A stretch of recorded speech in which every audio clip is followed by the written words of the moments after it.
interviewed, the good news is they're interviewed before they're issued with their CAS. So we interview for IYZ Year 0 students at point of application. So when they're on the so when they're on the Year 0, they don't have to worry about it and think, what if I don't pass the interview? I'm not going to be able to progress.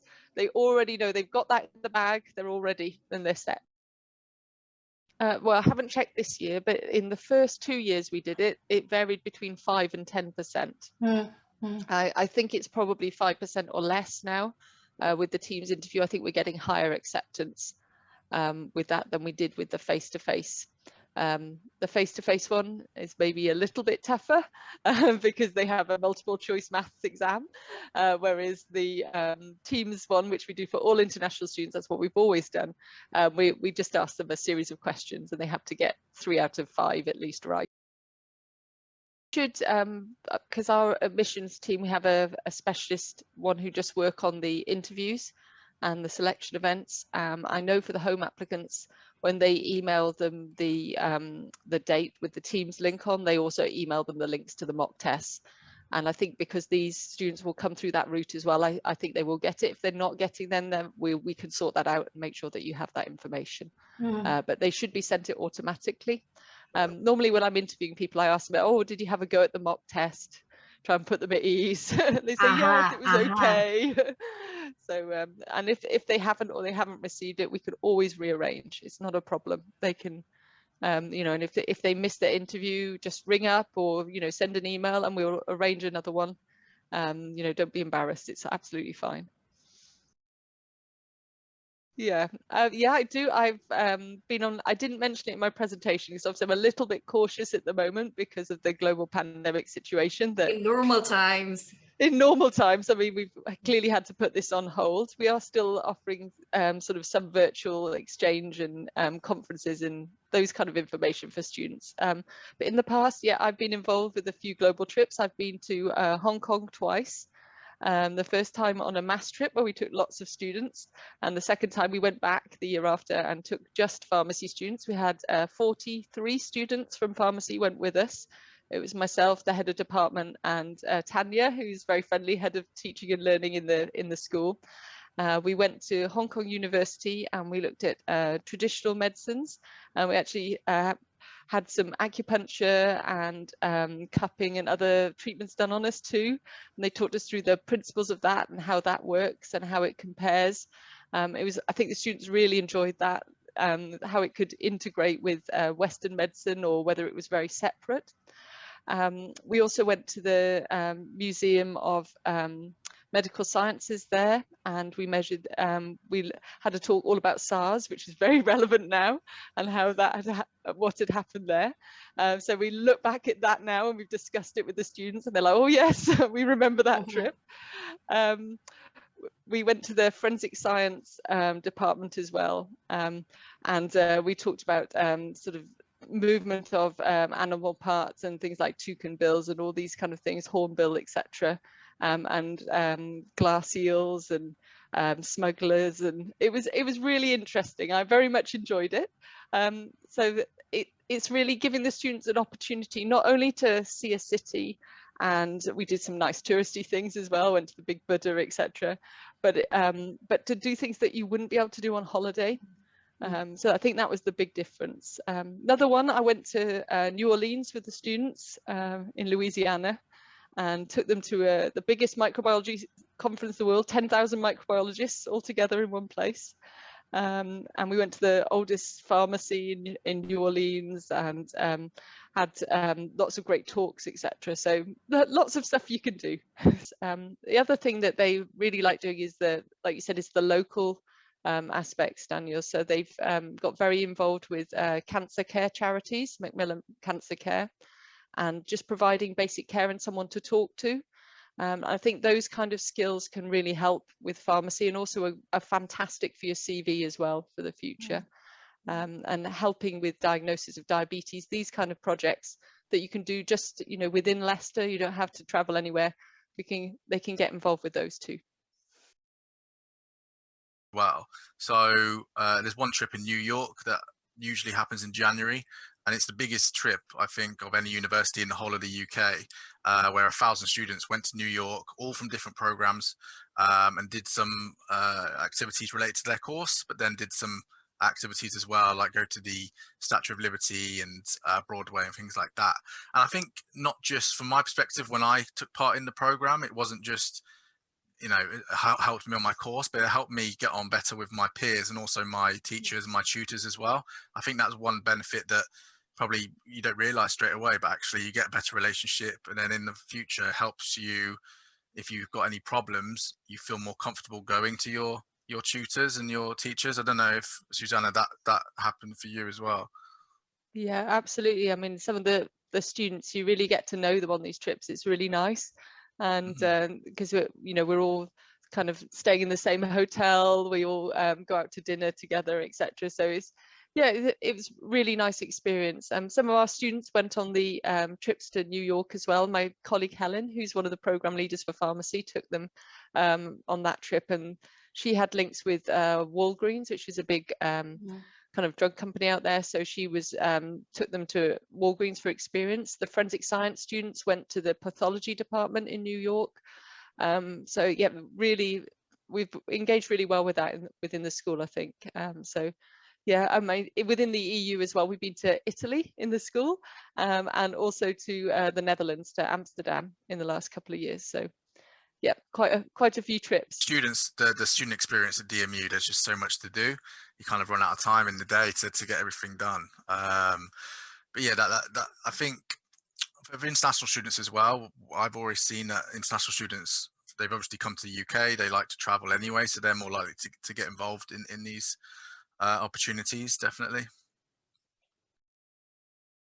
Yeah, I mean, if the year zero route is the same for both. If they come direct entry from a lot of countries, they can do direct entry into pharmaceutical and cosmetic science without the year zero as well. So that's really useful. But if they are on the year zero route, because it's a year less, it's quite easy to change the CAS. But if they go the other way to pharmacy, obviously the CAS is longer, so that's can still be done, but it's a little bit just a little bit more involved, and we do get students moving both ways. Sometimes as well, we have very good progression from year zero to pharmacy, international year zero, very, very good. Pharmacy last year was in the kind of like 80% plus level, but some students choose, no, they go, oh, actually, I've really more enjoyed the manufacturing. This is what I want to do. And you're absolutely right. It's fine to transfer and do that.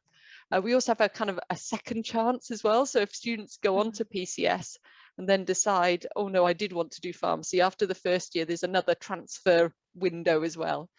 So they get a second chance if they like to transfer either way. But I think both degrees are really interesting. They just offer very different career routes. So pharmacy, you can go into industry, but really it's much more patient focused these days, very much about patient care. So if you want to do the kind of the core science, the other course would be good. And you get the cosmetic aspect as well, which some of the students are really interested in, and they come from all over the world specifically to do this. It's very unusual course, and we were the first university to set that up. It's been running about 25, 30 years now, I think.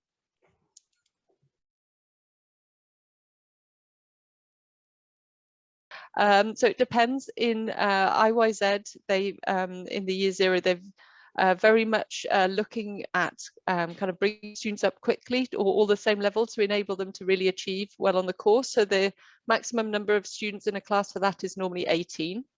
So it's very much a kind of much smaller, sort of more of a school or college experience.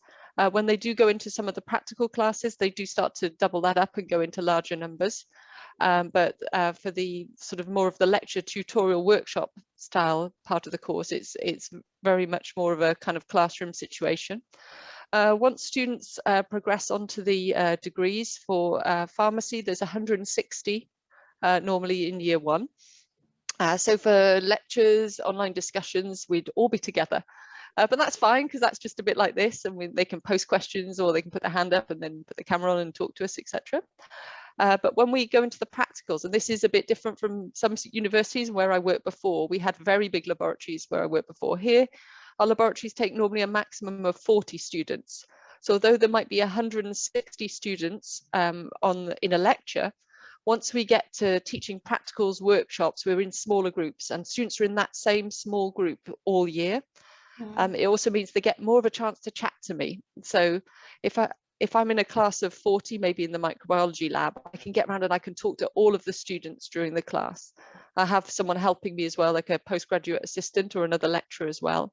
So we can really get to know them, and they can come up and ask us things in case they're sort of not quite sure, and they do, so that's nice.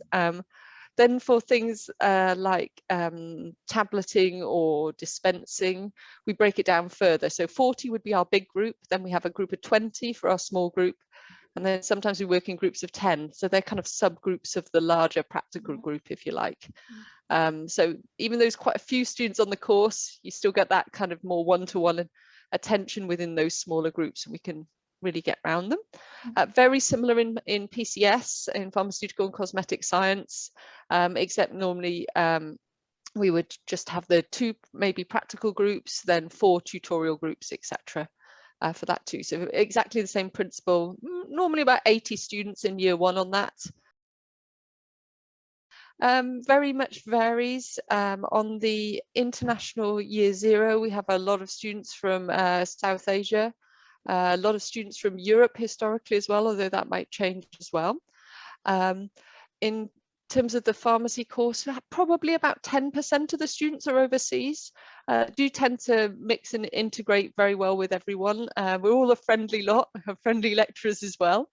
And of course, Leicester is an extremely diverse city. So we have very large populations of British Asian students from the local area as well. So yes, students have resit opportunities on the year 0 that are slightly different from when they progress to the BSc or the MPharm. On the IYZ, they are allowed to resit each module twice, a maximum of 2 times, and up to 60 credits, 60 credits, depending on which program they're on. Because of the progression requirements, because they are at foundation level, we do allow an uncapped resit on that chemistry 1 and 2. So say they got 45% on chemistry the first time. If they resat it, we wouldn't say, oh no, you can only get 40%. We'll let them get up to the 65% they need. So we'll cap it at the progression mark, not at the normal pass mark. So it's not to disadvantage them. So yes, they get 2 reattempts. So they didn't get chemistry 1 the first time, they'll get another 2 goes at trying to make it and get in. Oh, absolutely not. And because of the way the program comes through, we would know the results of most of the year 0 students, those who started in October, long before we know the A-level home student results. So we've already saved them a place, if you like. So they know that they've got a place before the A-level students do, the UK students. So we would make sure that their place is secure. Those who are progressing in September, we don't say, oh no, if it reaches a cap, we don't take you anymore. We take that risk and we say, no, we've taken you on this program. If you meet the criteria, you can progress. It says total duration is 5 years. Yes. The student to get integrated CAS for their MPharm. If so, how will their CAS in case student cannot meet the progression? So if they decide that they're not going to progress to pharmacy, or they don't, then we will offer them alternatives. At which point they can change their CAS back to a 4-year CAS, or maybe to keep the 5-year and change it to have a year in industry as well with the PCS. That would work. We will need to change the route, but I think going that way is fairly simple compared to adding more. I think onto the CAS, they normally have to go home to do that. But if they just change the CAS, not so bad. Only other thing to be aware of with the CAS for pharmacy is obviously when they graduate the MPharm, they have a pharmacy degree.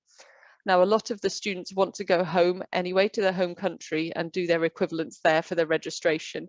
But in terms of the UK registration, they would then need to apply via the national system for a placement here.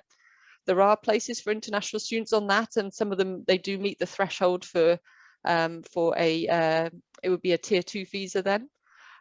So yes, we do get students who stay and do their pre-reg in the UK, but quite a lot want to go directly home. So it's just something to consider. Happy to answer any individual questions on that if they come up with people. It's only built into the PCS degree as an official option. In terms of the MPharm, yes, students could interrupt, so they could pause and go and do it and come back. That would not be a problem.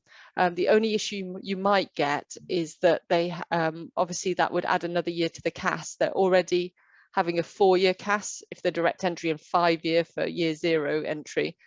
I don't think a 6-year CAS is possible, so that would cause potentially issues. So most students try and maybe they get 1-year extension, but you can't keep adding more and more years.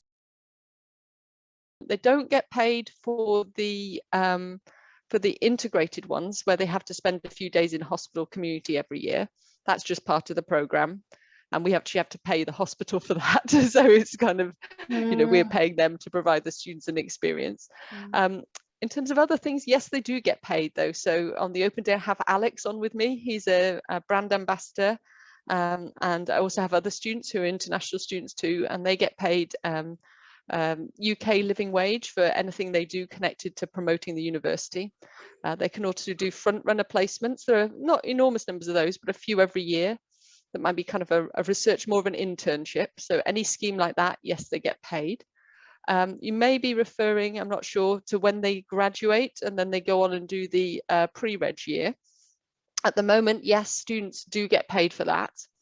We don't offer an integrated MPharm with pre-registration year. The students will have to apply via the national system, which is called Oriel, and they apply via that and they get that. We support them, but it's not part of the CAS, if you like. So once they go on to that, then yes, at the moment they do get paid. So they'll be working maybe for Boots or for the hospital, and they get paid, I think it's around 18 to 23,000. Some of the hospital ones are higher, and obviously some of the international ones that offer tier 2 visa are higher too. So some areas of the country, they really have a recruitment shortage, so they're like, yes, we'll make these more of a premium and more available.